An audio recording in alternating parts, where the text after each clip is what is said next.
Good day everyone. Welcome to lecture 7 of computer programming in C.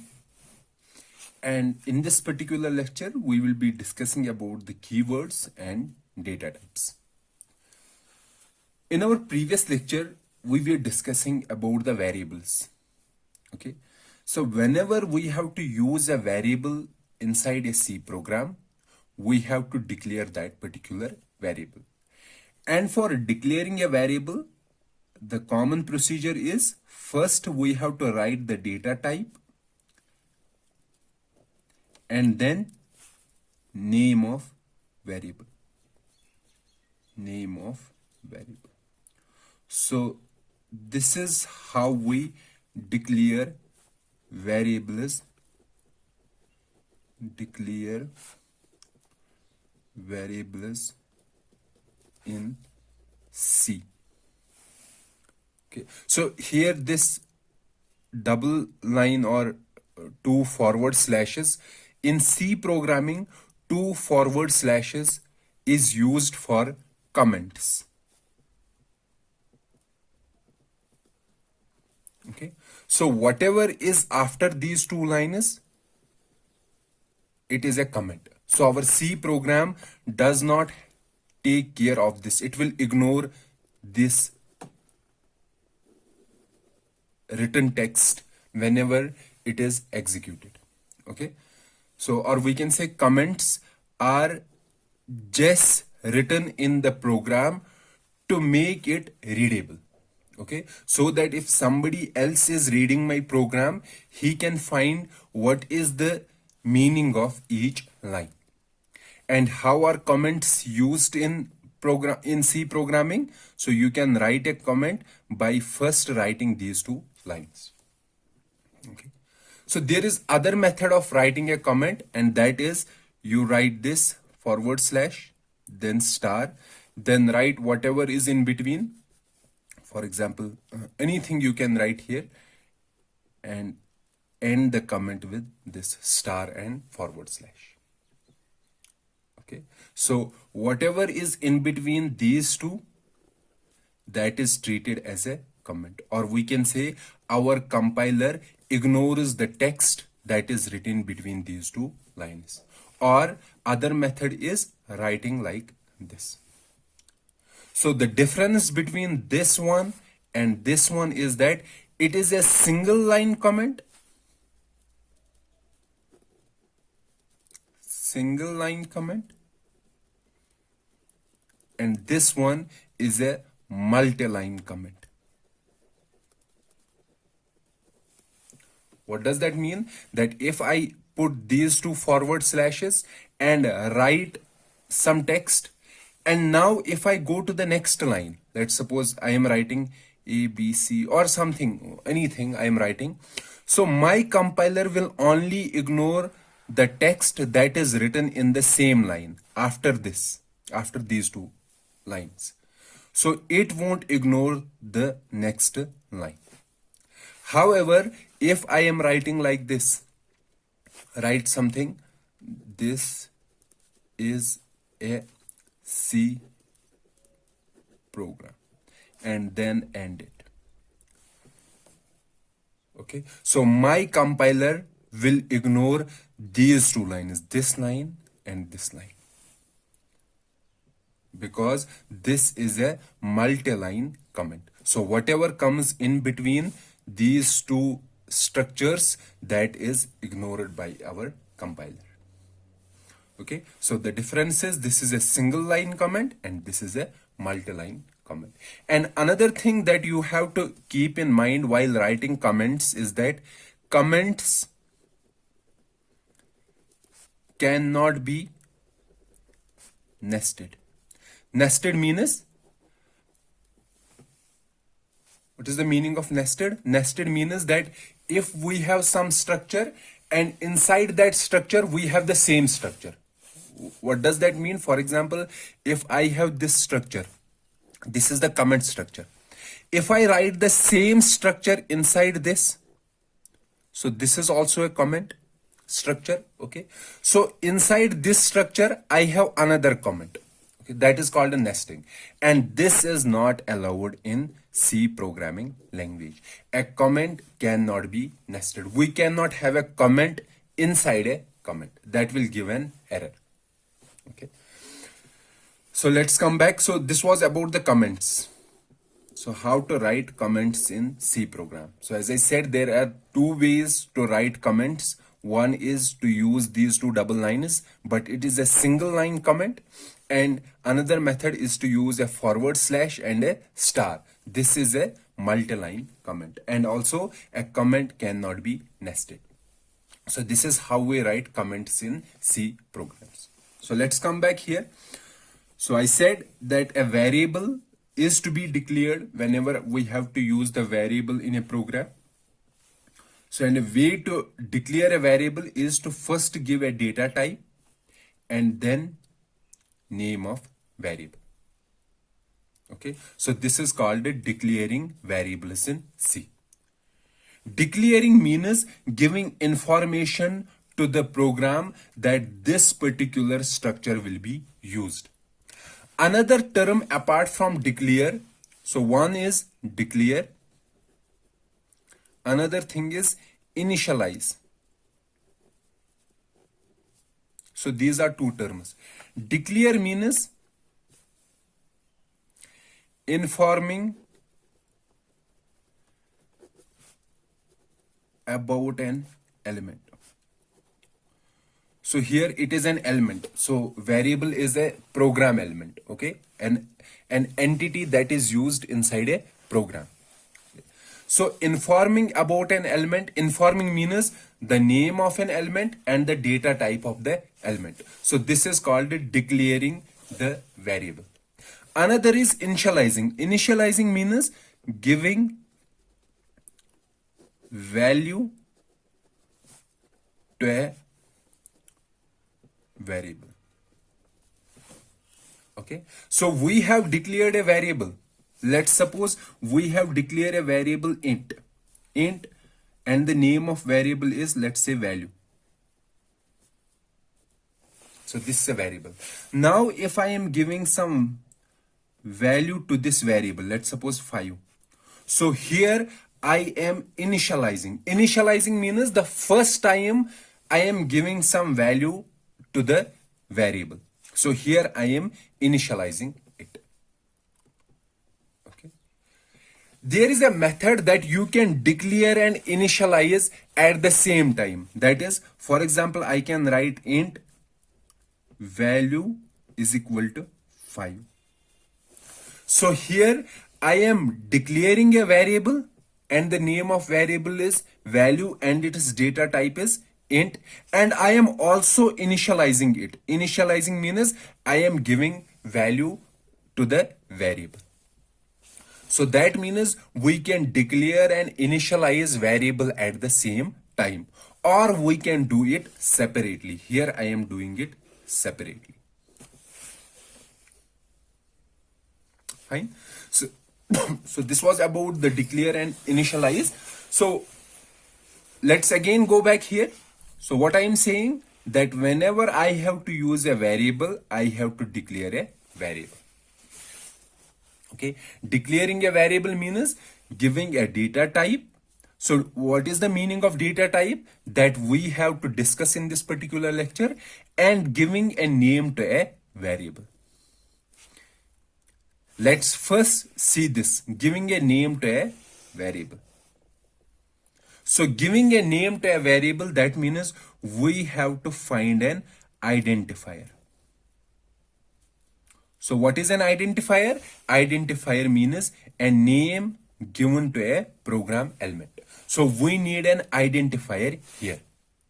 And for naming this variable, and or we can say for an identifier, we have some rules. And those rules we already discussed in our previous lecture. However, there are some names that cannot be used as identifiers.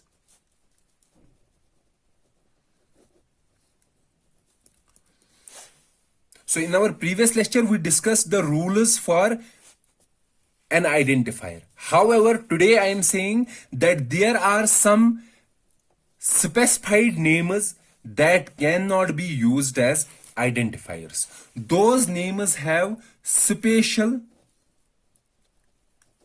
meaning in a C program. In a C program. That means those special names, you cannot use those names as identifiers, or we can say you cannot use those names as name of a variable or name of a function. So what are those names? For example, I will give you one name. For example, main. Main is also a name.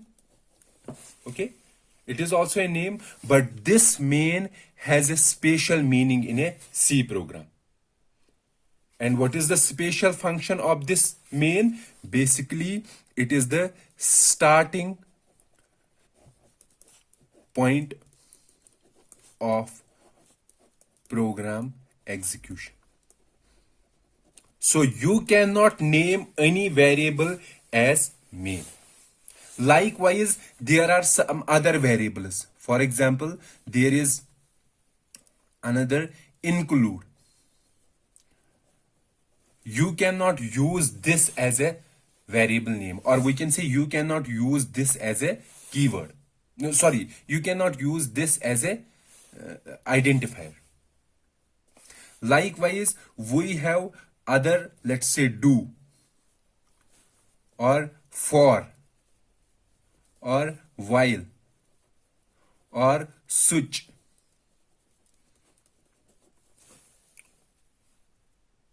Okay, do, for, while, switch, and there are other statements: break, continue, and many more. There are nearly 30 to 40 such words, many more. These words, you cannot use these words as identifiers, and these words are called keywords.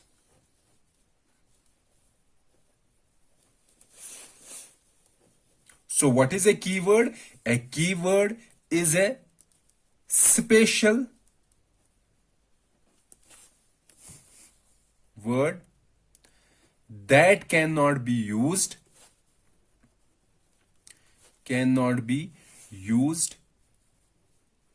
as an identifier.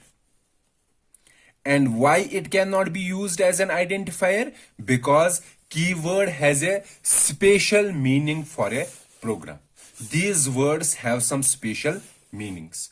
So I have discussed here one special function of main, and it is a starting point of program execution. So we cannot use it as an identifier. Likewise, others also have special meanings. So when we progress in this particular lecture series, we will discuss each keyword and what is its special meaning.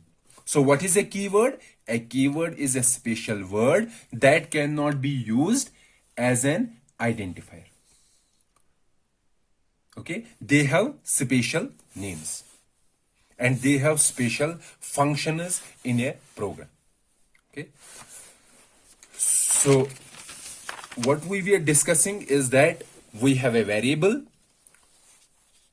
So for declaring a variable, we have to write it as data type, and we have to give name, and this name should be an identifier. It should be an identifier. It cannot be a keyword. We cannot use keyword as a name. Okay, so what is a keyword? A special, or we can say special words that have special meanings. Special meanings. Fine. So whenever you have to use an identifier, you have to remember the rules, and you cannot use keyword as an identifier. Okay. So this completes our discussion about the keywords. Okay, so this portion we have completed. How we can name a variable. Now comes the discussion about data types. Okay, so let's discuss the data types. Data types in C. Okay, so what is a data type? Data type determines the type of data, what type of data it is. Okay, and it also determines how it is stored in memory, how the data is stored in memory. And it also determines, let's suppose we have stored something in the data in the memory, then we have to get that data from the memory, so that means we have to access the data from memory. Data type also determines how to access a data in memory, and it also determines permissible range of values. So we will discuss each part here, okay, in great detail. So data types in C, the data type means what is the type of data. For example, is this an integer? Is the data floating point or some other data? We will discuss some other data types as well. Second is how it is stored in memory. For example, there is some data that occupy 2 bytes. So that means to store this data in memory, we have to store at how many bytes? At 2 bytes. Now, if I want to get this data from memory, so how many bytes should I get? I should get 2 bytes from the memory. So there is some other data, for example, data type 3, data type 2. It uses 4 bytes in memory. Okay, so if I store this data in memory, at how many bytes will I store? At 4 bytes. Now, if I want this data from memory, then how many bytes should I get from the memory? 4 bytes. Okay, so these are, for example, this is data type 1, this is data type 2. If my program knows that data type 1 uses how many bytes? 2 bytes. Data type 2 uses how many bytes? 4 bytes. So if I am getting data type 1 data from memory, then I have to get how many bytes? 2 bytes. However, if I am getting data type 2 from the memory, then how many bytes I have to get? I have to get 4 bytes. So data type determines how many bytes I have to get from the memory. Do I have to get 2 bytes? Do I have to get 4 bytes? Or do I have to get 8 bytes? Okay. Also, data type determines, for example, if there is some data type, let's say data type 1. For example, if we say that this data type is stored in 1 bytes, or we can say this data type is of how many bits? 8 bits. So if the data type is of 8 bits, then in 8 bits, what are the permissible values that can be stored in this data type? The permissible values are minus 128 to plus 127 using 2's complement. So this is the range. So that means in this data type, we can only store values that are in this range. So can we store 129 in this data type? No, we cannot store this data type. Why? Because this data type can only store those values that are in this range. Because 8 bits can only represent these numbers. It cannot represent 129. Likewise, if I have a data type 2, let's say it occupies 2 bytes in memory. 2 bytes means 16 bits. So what will be the range that can be stored in this 2 bytes? So range will be minus 32678 to plus 32677. So this is the range. So can I store any number outside this range in this data type? No, I cannot store. So here also you can see one thing. If we have a data type of larger size, we can store larger numbers. However, if we have a data type of smaller size, we can store only smaller numbers. So to store a large number, we require a large size data type. And to store a small number, we require a small size data type. Okay. So a data type, it determines what type of data it is. Okay. How it is stored in memory, that is whether it is stored at 2 bytes, 4 bytes, 8 bytes or 1 byte. How it is accessed in memory, that means if I have to access some data from the memory, I should know it is data type, because from the data type I will be able to know whether I have to fetch or I have to get 1 byte of data, 2 bytes of data or 4 bytes of data. And this data type also determines permissible range of values. In our C program or C programming language, there are 4 fundamental data types. Okay, so fundamental, or we can say primary data types. So in C programming language, there are 4 fundamental data types. Okay, so let's write this on a new paper. So fundamental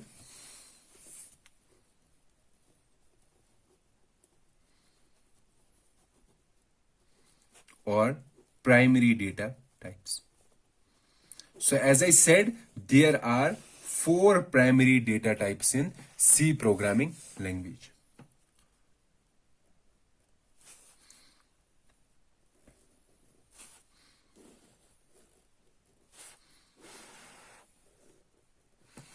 The first is integer data type.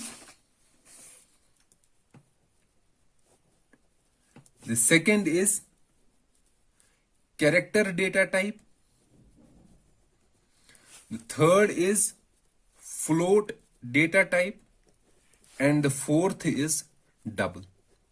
So there is another one that is wide, but we will discuss that separately. Okay, but these are 4 fundamental data types.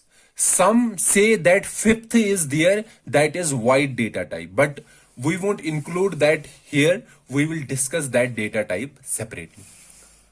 Okay, so these are 4 fundamental data types in the C programming language: integer, character, float and double. Okay, so integer is used in a C programming language. Instead of writing complete integer, we write int. Int means it is an integer. For character, we write char. Char means it is a character. For float, we write same, float. And for double, we write double.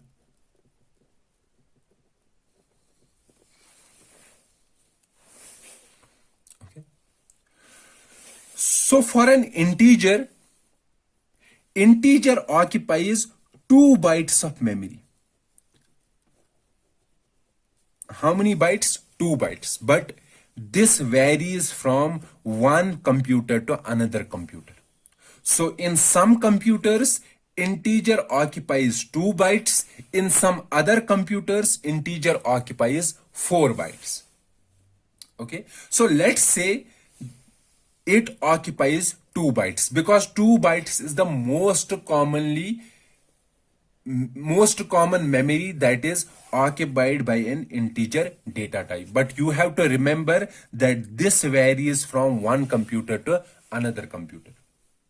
Okay, so we will only use here most commonly occupied spaces.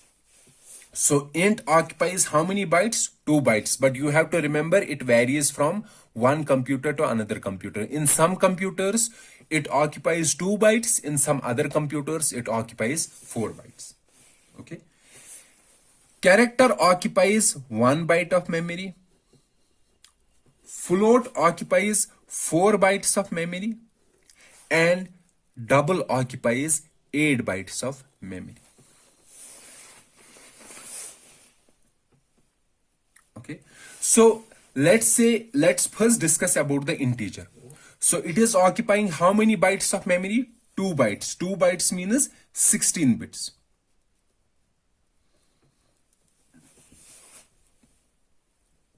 So if we have some variable, okay, some variable, let's say we have variable name. So this is a variable. Okay, let's say this variable is of type int. So I said that whenever we declare a variable in our program reserves some memory in space. Sorry, some memory in some space in memory for storing this variable. So let's say it has reserved this space. But we know that this variable is of what type? It is of integer type. And we know integer occupies how many bytes? 2 bytes. So that means it will reserve how many bytes? 2 bytes. Let's suppose this is byte 1. This will be the second byte. So it will reserve these two in memory for integer name. Now let's say in name I am putting some value 5. Okay. So it will convert this 5 into binary. So 5 in binary will be 101. Okay. And it will store this binary in this memory. In this memory means in these 2 bytes, or we can say in 16 bits it will store this. But these are only how many bits? 3 bits. So how will we store 3 bits in 16 bits? So we have to extend these 3 bits to 16 bits. That is done. So it is 5. 5 means it is plus 5. So we will have 0 at the end. Okay, so we have to extend it to 16 bits. So we will extend it as most significant bit. If it is 0, so we will write all others as 0 to make it how many bits? 16 bits. Then we will take these 16 bits and store as these 2 locations. Or we can say instead of writing these 16 bits, we say that at these 2 locations we have stored 5. So what I am saying here, that whenever you are using some variable and giving it a data type, it determines how many locations in memory should I reserve for this variable. If it is an integer variable, so how many bytes I have to reserve? 2 bytes. Now let's say I am getting this value, this name from my memory. Okay, I am getting this variable. So I have to go into the memory, and from the memory, how many bytes should I get?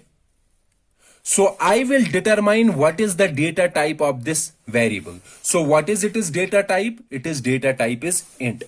And I know that int occupies how many bytes? 2 bytes. So that means I have to get from memory how many bytes? 2 bytes. So I know that in these 2 bytes, what I have stored? I have stored 5. So I will get 5 from the memory. Fine. So here I am saying that integer data type, it commonly occupies how many bytes? 2 bytes. 2 bytes means 16 bits. Now let's see what is the range of an integer data type, or we can say what can we store in this name, Or we can say, what can we store in these 2 bytes? Okay, so what is the permissible range? The permissible range is -32678 to +32677. Okay, this is the permissible range that can be stored in name.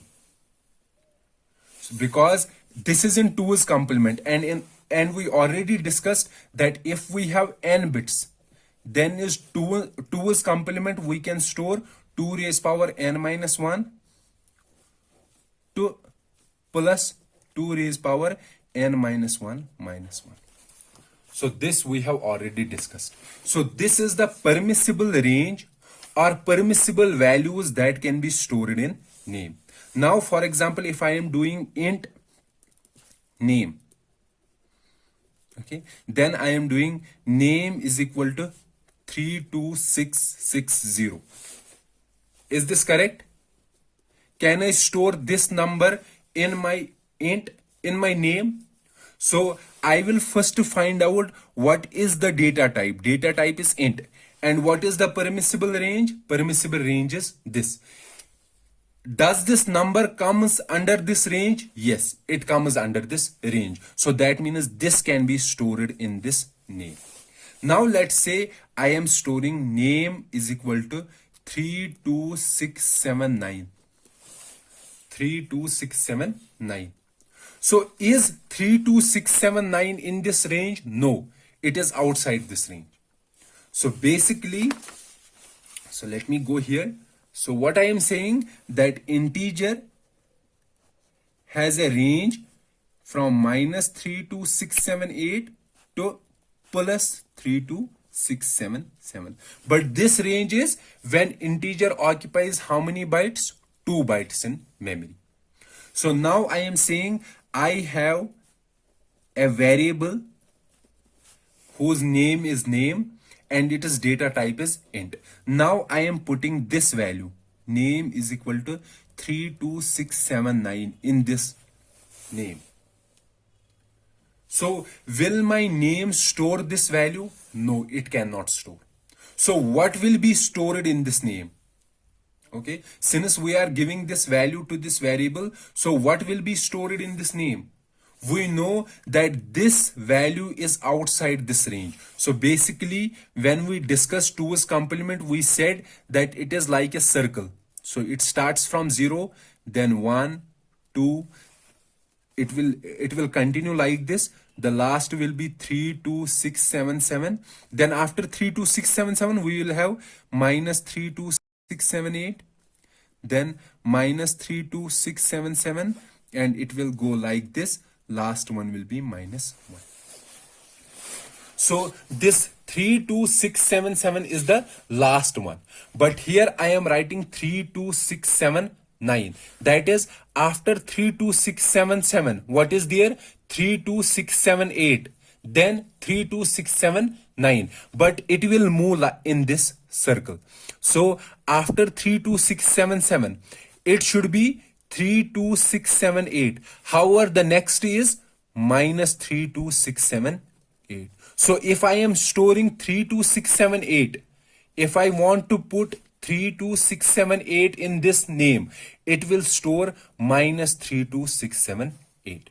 Likewise, if I put 32679, so after 32678, that means I am here. So that is -32678. I have to move next one. Next one will be -32677. So it will store -32677. So if I am doing name is equal to 32679, basically it won't store this value. Why it won't store this value? Because it is outside this range. So it will store, name will store -32677. So this is basically an incorrect value that is stored in the name. We wanted to store 32679. But since this value is outside the range, it stored some incorrect value. And how it determined this incorrect value? It moved into this circle, in this circle. Okay, so what I am saying, that whenever we have a variable, that variable has a data type, and this data type determines what it determines, how it is stored, how it is accessed, and permissible range.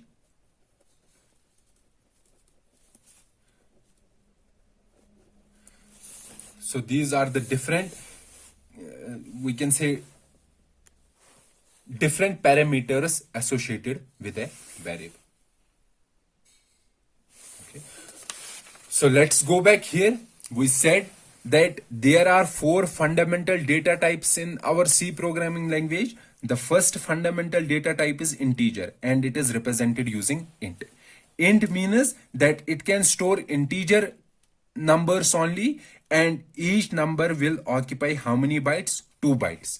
If it occupies 2 bytes, so what is the range? Range is minus 32678 to plus 32678. Okay. The next data type that comes is the character. So data type second is character.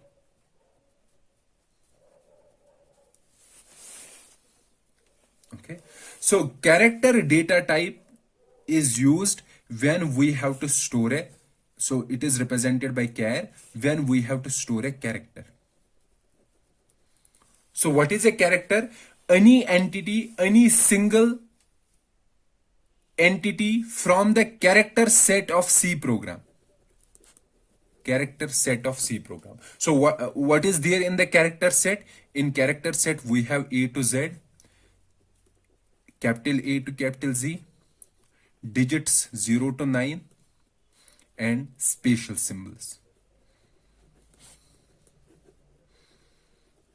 So whenever we want to store some character from this particular set, we need a character data type.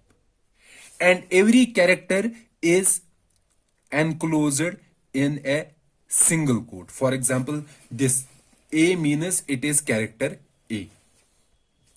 If I write A, B, so this is invalid, because inside single quotes we can have only one character. Okay, and my character data type is used to store this character, and this character occupies 1 byte in memory. 1 byte means 8 bits. So what are the permissible values? Permissible range. The permissible range is minus 128 to plus 127. Now, for example, I am using a variable. The name of variable is test, and it is of type character. Now in this test, I can store only characters. For example, I can store B. Okay, so basically I said that these characters, they have codes. They have codes. For example, A has code 98, small a. B has code 99. Likewise, capital A has code 65, capital B has 66, and so on. When I am saying test is equal to B, so basically test is storing, what is B's code? 99. Okay, so basically my test will store the code of this character. And the permissible values are only minus 128 to plus 127. So if I put test is equal to 129, what will be stored in test? Since this 129 is outside the range, so what will be the final value? So again we have to make that circle. So it will start from 0, it will go here, the last value will be 127. Then after 127 we have minus 128, then minus 127, minus 126, like minus 1 and 0. So 129 means after 127 we have to move how many steps? 2 steps. So one step will be minus 128, the next step will be -1 to 7. So the final value stored in test will be -1 to 7. So we have to see what is the code of 1 to 7, or we can say which number is represented by -1 to 7. That number will be stored, or we can say that character will be stored in test. Okay. So for example, if I am doing test is equal to 66, and I know test is of data type character, so that means it won't store this number, this particular number. Instead, it will represent the character that is represented by this code.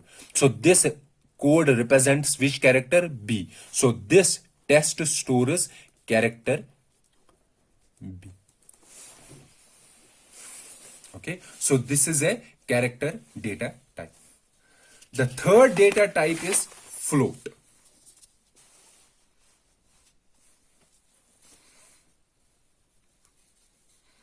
Type is float. So float, this is used to store floating point numbers. Floating point numbers means the numbers, for example, 65.7. The numbers that have a decimal point. So basically both these data types, float and double, they store floating point numbers. Both these store floating point numbers. The difference is that it occupies 4 bytes and it occupies 8 bytes. So that means, so here I am saying 4 bytes, and here I am saying 8 bytes. So that means this double has a larger range as compared to float. So this stores larger floating point numbers, but this stores small floating point numbers. Okay, or this is also called, it stores double precision floating point numbers. Double precision here means, for example, if I have a number 65.789, so this double, if we have a data type double, it will be able to store more numbers after the decimal. For example, it will store 65.789. However, if we have a float data type, and in that data type we are putting this value, instead of storing this value, it will store the approximate value. Approximate value, for example, it will store 65.8. So it is also called, it stores single precision floating point numbers. Okay, so it stores only lesser number of digits after the decimal point. So this has more accuracy, this has less accuracy. Okay, this is the only difference between float and double. So if you can see that we have 4 data types, one is character, int, float, and double.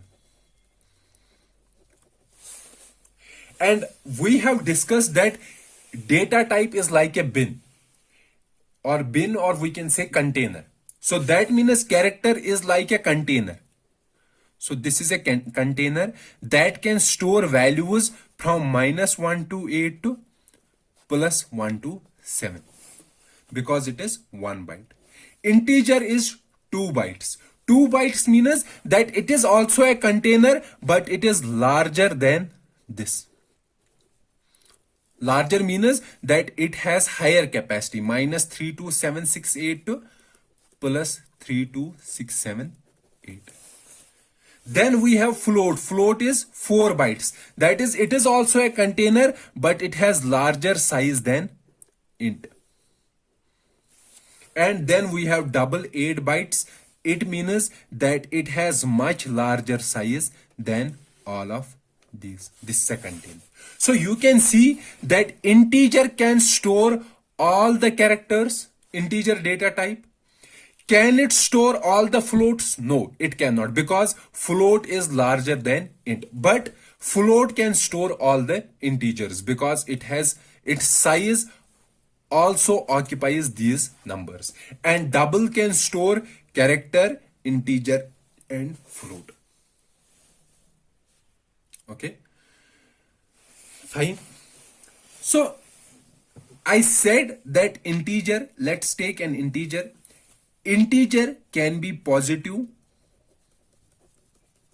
or negative.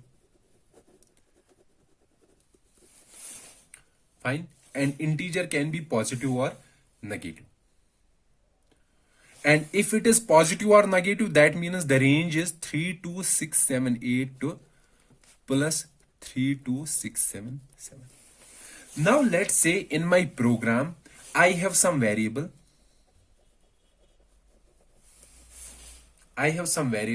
And I am using that variable for counting.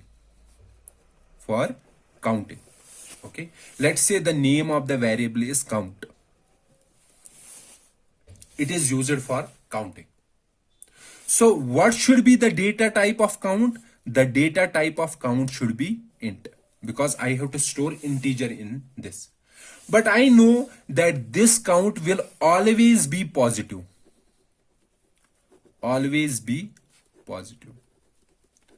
So I need an integer count, but it should always be positive. So should I use int data type? Because int means that it can store both positive and negative. Okay, so I want that it should only store which numbers? Positive numbers. Okay, so I will use int, but I will use unsigned integer. So that means this count is an integer, but it is an unsigned. So what is the benefit of using unsigned integer?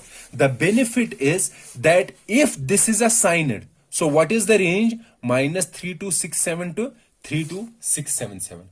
However, if it is unsigned, using unsigned, the range will be 0 to 6, 5,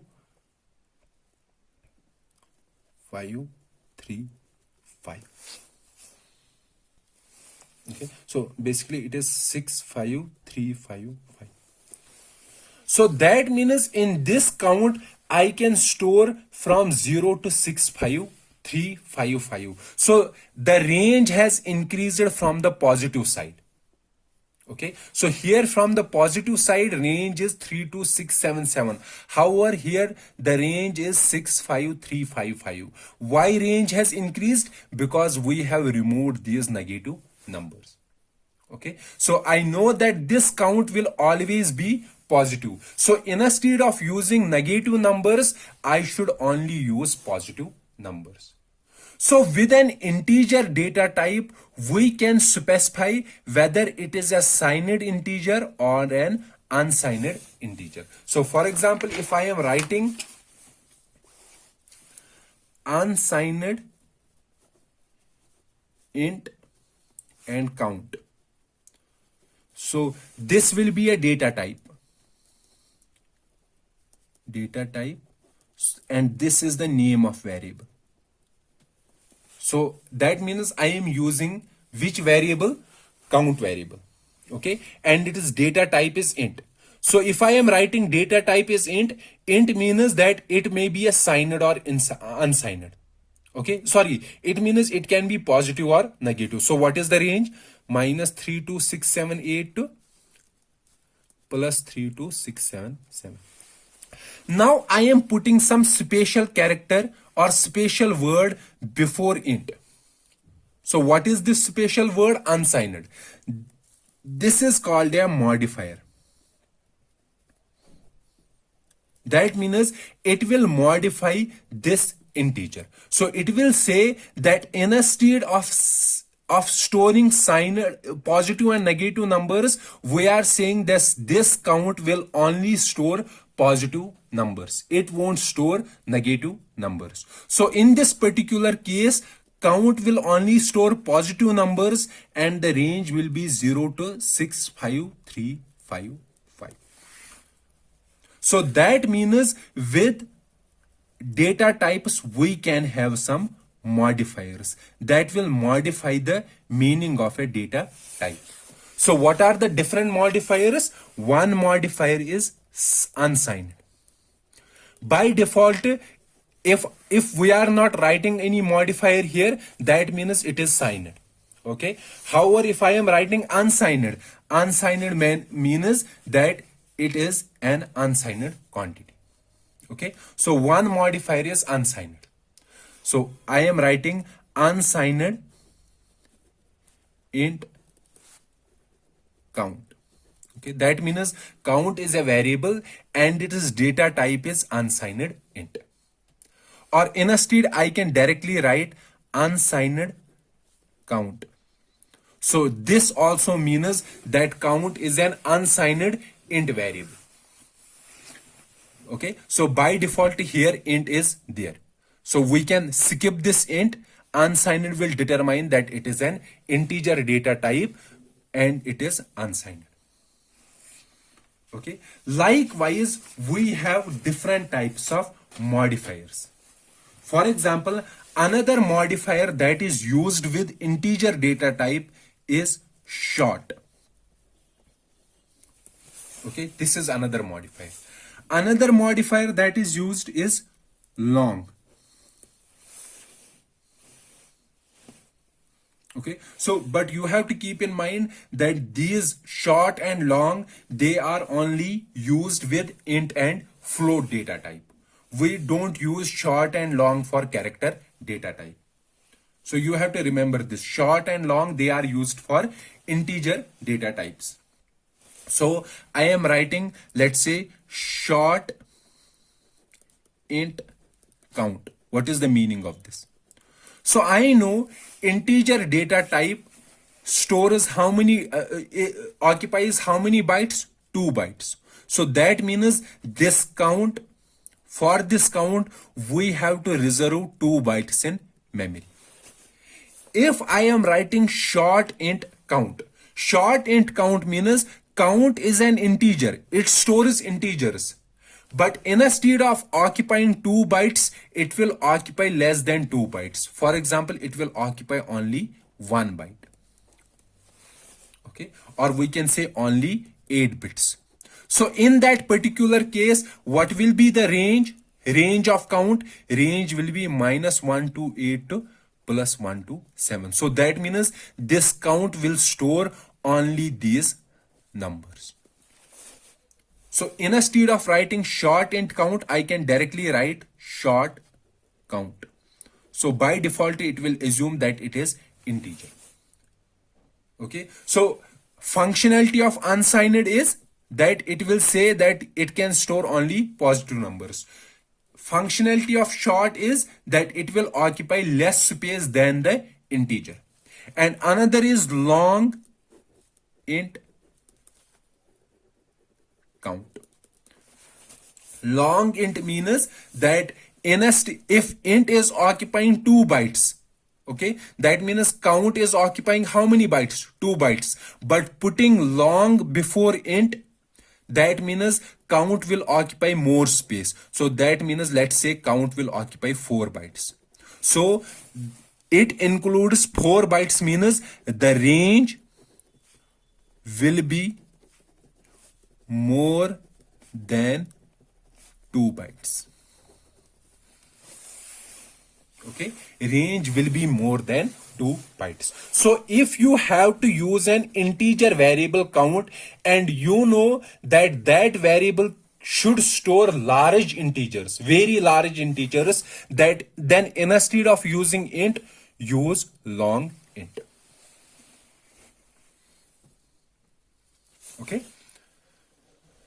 So short, unsigned, long int, and you can simply write long count. This also means that it is long int count. So these are the modifiers that are used with integers. However, these modifiers can also be used with floats and chars. To discuss how we can use short and long for floats and chars, and also we have to discuss some more details about the data types in C programming language. We will discuss all these details in our next lecture. So let's stop this lecture here. We will meet in the next lecture. Till then, goodbye.